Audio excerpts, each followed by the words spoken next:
Gini Om Riko, tadi kan jawabannya Om Riko pas Mbak Deni nanya itu aku ingat cerita kita beberapa waktu yang lalu. Jadi ada teman yang tahun 2002 kemarin usahanya lagi di bawah, di posisi dia lagi drop banget. Kemudian di 2024 ini dia diangkat derajat setinggi-tingginya, bahkan jabatan, materi itu kayak lebih-lebih gitu. Nah, tapi ada sesuatu yang rasanya masih ganjal gitu. Ketika dia cerita-cerita gitu, ada sesuatu yang masih dipendam karena mungkin masa lalu. Nah, ketika jawaban Mas Riko waktu itu kan karena bahan bakar dia adalah kebencian terhadap pasangannya.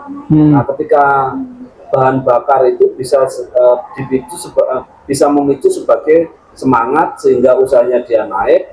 Ketika sudah di atas, bahan bakar itu habis, kembali drop lagi. Nah, dari jawaban Om Riko tadi kan aku mungkin banyak teman-teman ya, enggak aku sendiri. Aku jadi teringat pengalamanku masa lalu. Ya gitu, usaha naik cepet, tiba-tiba turun drop. Nah, tadi Mbak Deni juga cerita kok sama gitu. Mungkin bisa jadi pengalaman teman-teman yang lain yang mungkin saat ini lagi sedang usaha posisi di atas maupun di bawah, bagaimana mensikapi hal tersebut. Dan terkadang kita nggak tahu, cuman aku dulu ketika nggak tanya itu kan sebenarnya kebetulan ya aku tanya itu, jadi teringat aku dulu, tesku dulu. Nah, gimana ini kita mengetahui kalau kita itu bahan bakarnya kebencian ataupun samsara yang lain, supaya nggak terjadi di teman-teman yang melihat video ini. Jadi misal gini, misal ada sepasang suami istri ya,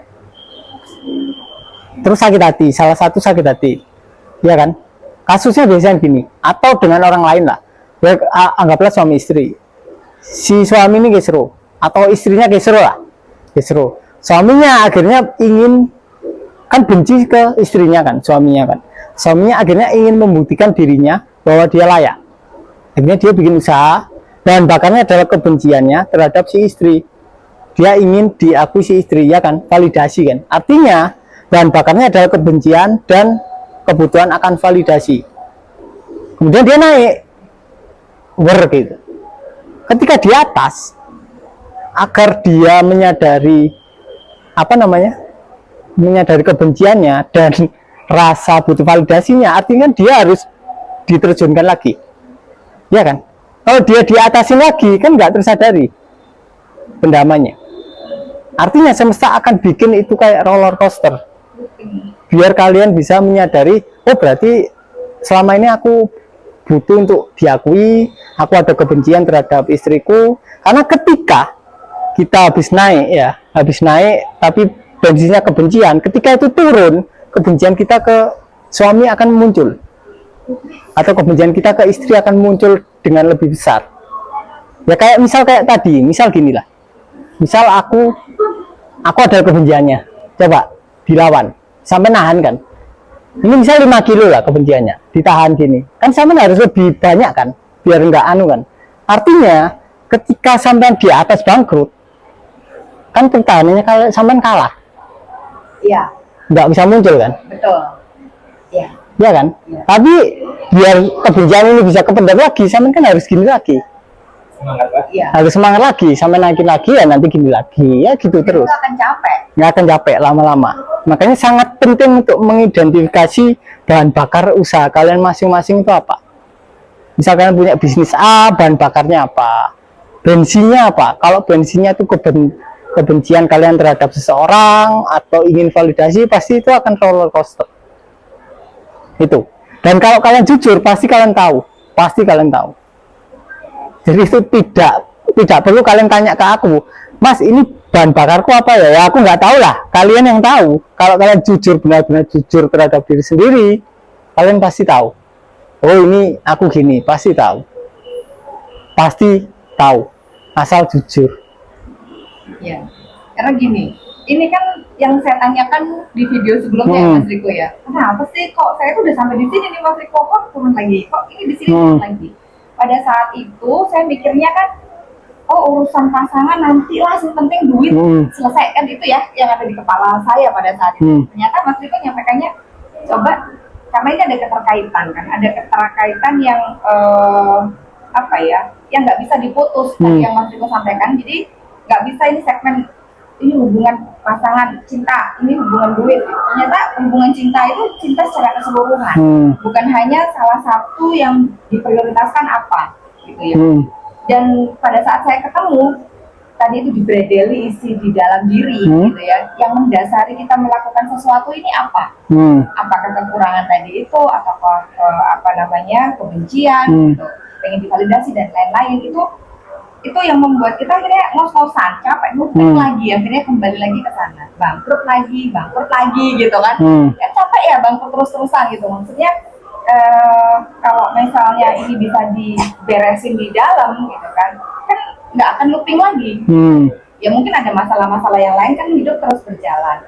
Tapi kalau kita sudah tahu kunci penyelesaiannya seperti apa, ya harusnya nggak jadi masalah gitu. Misalnya apa namanya, lemari besi yang begitu besar kan, gemboknya juga nggak sebesar lemari itu, benar nggak sih gitu kan?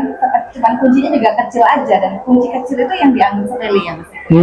Dianggap sepele karena ya lah kok mau notok ya tiba-tiba gitu. Tiba-tiba kok mau notok gitu kok, padahal mikirnya kita solusinya harus A B C D E yang butuh effort yang besar. Dan ini enggak Mbak Denny alamin sendiri, banyak teman-teman member itu yang ya seperti itu saya melihatnya. Ya, jawabannya itu kemarin saya pertanyaan saya itu kan sudah sampai tak berdeli gitu dari jawabannya Mas Riko ya. Ternyata ya di luar itu terjadinya karena balik lagi di dalam itu diberesin samskaranya itu kita sendiri yang mencari. Kalau di luar kita kan masih bisa kamuflase ya Mas Riko ya. Oh kan saya nggak begini, saya nggak begitu, ingin dianggap baik di luar. Tapi kalau di dalam buat apa gitu, kalau itu tidak akan menyelesaikan apa-apa. Lebih baik jujur ya, saya lagi ada kebencian dengan A, B, C gitu ya, dan rasa-rasa itu yang kemarin saya dapat jawabannya dari Mas itu ya dirasakan. Dirasakan, dihadirkan, kemudian dinikmati ya Mas Riko, diterima apa adanya tanpa ada penolakan apa-apa. Itu sih yang kemarin Mas Hari dari beberapa yang saya sudah apa ya, sudah lewati gitu Mas. Ya, jadi buat teman-teman, baik itu yang ini sharing aja ya, baik yang masih muda ataupun yang sudah saat ini sudah dewasa ya. Jadi itu buat pengalaman teman-teman semua. Saya baru sadar kejadian ini itu sebenarnya pas kalau nggak salah SMA, pas masih SMA. Jadi kan lama banget gitu. Tapi memicu sampai saat ini gitu. Kita SMA kerja, kemudian kira-kira berapa tahun, kalau kita nggak sadar ke belakang ada samskara apa ya, itu akan berimbas pada kehidupan saat ini. Itu mereka ya. Betul. Ada tambahan lagi atau cukup? Aman? Cukup. Ya. Jadi untuk yang ini silahkan dipraktekkan ya teman-teman. Barangkali yang ngalamin case sama, usahanya kok naik turun, coba flashback, kira-kira ada kebencian ke siapa, ke pasangan, atau kalau yang masih muda ke mantan, atau ditolak calon mertua. Karena rata anak muda biasanya seperti itu, ditolak, kamu ini siapa, ada kebencian, oh ya, buktikan ya nanti. Intinya case-nya nggak perlu dicari, karena nuansa emosinya akan muncul di kehidupan sehari-hari. Kayak jadi nuansa tetap gitu loh, jadi nuansa latar belakang gitu. Kayak kita lagi jalan itu nuansanya kayak penuh kebencian atau penuh kemarahan. Kayak misal tak tanya Om Bari dulu lah, waktu dulu usianya turun naik, pasti ada satu emosi yang jadi nuansa tetap, bener nggak?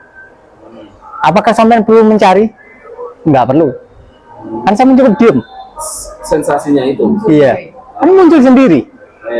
Sampai jalan aja rasanya nggak enak, pasti ada nuansa tetap yang jadi latar belakang dalam kehidupan sehari-hari yang terbawa terus menerus, yaitu aslinya nggak perlu dicari.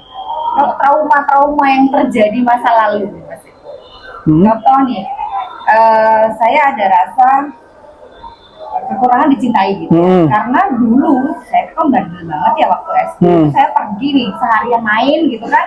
Pulang-pulang bapak saya marah, kancingi di kamar mandi gitu ya. Kan saya ada rasa kebencian nih. Padahal sebenarnya bapak saya mau mendisiplinkan saya pada saat itu. Kenyataannya itu terus bertumbuh gitu loh. Dan saya nggak pernah sadari. Dan kejadian itu yang memicu hal-hal yang ada di luar. Ya nggak ada yang telat memang, cuman begitu disadari ya dia akan selesai. Itu apakah berpengaruh juga Mas Riko untuk trauma-trauma yang sampai sekarang terpendam puluhan tahun lah? Aslinya gini, ketika emosi terpendam, aromanya itu akan tercium di kehidupan sehari-hari. Oke, ketika aromanya bisa disadari itu akan keluar semua. Ya sama kayak gini lah. Misal Om Hari nyimpen kemarahan terhadap orang tua misalnya. Kemarahan itu akan seakan-akan itu jadi nuansa kehidupan sehari-hari. Kayak sama anaknya gampang marah, sama istrinya gampang marah, sama tetangga gampang marah, di organisasi gampang marah, dimanapun kayak kemarahan itu terbawa. Kesalahan utama adalah orang mengaitkan kemarahannya dengan objek. Kalau dia diem hanya menyadari kemarahan tanpa dia lari ke objek ayahnya, dia lari ke objek organisasi, kemarahan itu akan selesai. Kesalahan utama orang pada awalnya adalah dia berusaha menyalahkan. Oh, aku marah gara-gara ini. Tapi ketika hanya di stop, oh aku marah, itu selesai pasti. Tapi kalau ada tambahan, oh aku marah gara-gara ini, kan kita larinya ke sono. Kita membentuk karangan cerita di kepala. Lari, pasti lari. Identifikasinya itu nggak perlu dicari tahu, cukup tidak perlu sensasi. Oh ini aku lagi marah, itu cukup sampai di situ. Cukup sampai di situ. Kalau enggak tadi kayak tadi itu apa kekuatannya tadi yang untuk mengalahkan dia, akhirnya itu tertimbul dan makin kuat dari pindamannya. Bukannya mau luruh, tapi bukan dikikis, tapi makin nambah gitu. Jadi nggak beres-beres. Betul. Gitu ya. Makanya praktek lighting ini tuh adalah kehidupan sehari-hari. Bukan kalian 1 jam diam terus digali. Enggak bisa. Dan kesalahan paling umum adalah menyalahkan objek. Misal aku marah, oh aku marah gara-gara ini, itu lari udah. Oh misal aku sedih, aku galau gara-gara mantanku ini, kan atensinya ke mantan, enggak ke emosinya, lari. On the spot ya Mas Riko. On the spot. Misalnya nih saya ketemu Mas Hari yang nggak menurut Mas Hari itu nggak apa-apa, kayak Mas Riko yang bilang itu ada orang yang lakson yang satu nggak masalah kok dengeran klakson, yang satu ya kenapa emosi ya gitu. Itu kan kejadiannya kan sama ya. Sama. Maksudnya, pada saat on the spot itu bagaimana kita menyadari sensasi yang terjadi pada saat itu gitu. Jadi kita nggak perlu nyari-nyari yang dulu-dulu di oppo, kita nggak perlu, tapi itu bakalan dihadirkan gitu kan. Kalau ada yang nggak beres di dalam diri, semesta akan menghadirkan itu di depan kita. Dan pada saat at the time itu bagaimana reaksi kita gitu ya. Pada saat kita tidak bereaksi apa-apa, artinya kita masuk lagi ke dalam letting ini itu tadi, ya udah selesai gitu. Betul ya, sama kayak gini. Misal ada 5 orang beda ya, yang satu pendamanya marah, satunya sedih, satunya benci, satunya takut, satunya nggak ada pendaman. Ketika diklakson itu responnya akan beda-beda. Oke, yang satu akan marah, yang satu akan sedih, ya mungkin karena habis diselingkuhin terus-menerus sedih, dia diklakson sedih. Yang satunya diklakson benci, satunya diklakson dia takut karena dia punya trauma kecelakaan, terus dengar klakson, kan beda, responnya beda-beda dan tidak perlu digali, itu akan muncul dalam kehidupan sehari-hari. Ya, ada yang punya pengalaman diselingkuhin, nonton film orang selingkuh aja rasanya sededek gitu ya rasanya ya, padahal itu cuma lihat film gitu. Nah itu kan semesta itu menghadirkan sesuatu itu karena kebutuhannya kita berarti ya, karena masih ada sesuatu yang harus diselesaikan di dalam. Sama kayak kasusnya debatnya presiden dulu, yang Pak Prabowo dibully, beberapa orang nangis, beberapa orang ketawa, beberapa orang biasa aja. Apakah salahnya tayangan TV? Ya enggak. Yang nangis ya karena ada pendaman emosi kesedihan, yang nggak nangis bahagia ya berarti pendamannya nggak ada bahagia. netral aja. Yang dendam ya berarti ada pendaman dendam. Yang benci ada pendaman benci. Meskipun dia nggak ada urusan sama Pak Prabowo. Nggak ada urusan, nggak kenal, mereka itu nggak kenal. Mereka cuma, bahkan mereka kemungkinan besar nggak lihat debatnya langsung. Mereka lihat di TikTok dan itu nangis, aneh. Bagi mereka aneh, tapi bagi yang punya pendaman kesedihan ya nggak aneh. Apapun akan bisa merangsang pendaman kesedihannya untuk muncul. Nah, kan sekarang udah dapat ilmu-ilmunya dari Mas Riko. Artinya berarti kalau misalkan memang ada kejadian on the spot yang begitu gitu kan, yang kita kesenggol tadi kayak airnya tumpah, ya sudah dibiarkan aja dia tumpah gitu aja ya Mas Riko ya. Dengan begitu dia akan selesai dengan Yap. sendirinya. Jadi ini itu tadi ya. Ini kayaknya kalau di workshop yang rilis 9 pendaman emosi itu Om ya. Iya. Nah, ya, jadi teman-teman yang masih belum ikut mau memperdalam letting in, nah itu tadi ada di materi workshop yang 9 pendaman emosi. Saya kira semoga jawaban Mas Riko dan Mbak Dewi ini bisa membantu ya case-nya tadi buat teman-teman semua. Oke, terima kasih Mas. Sama-sama.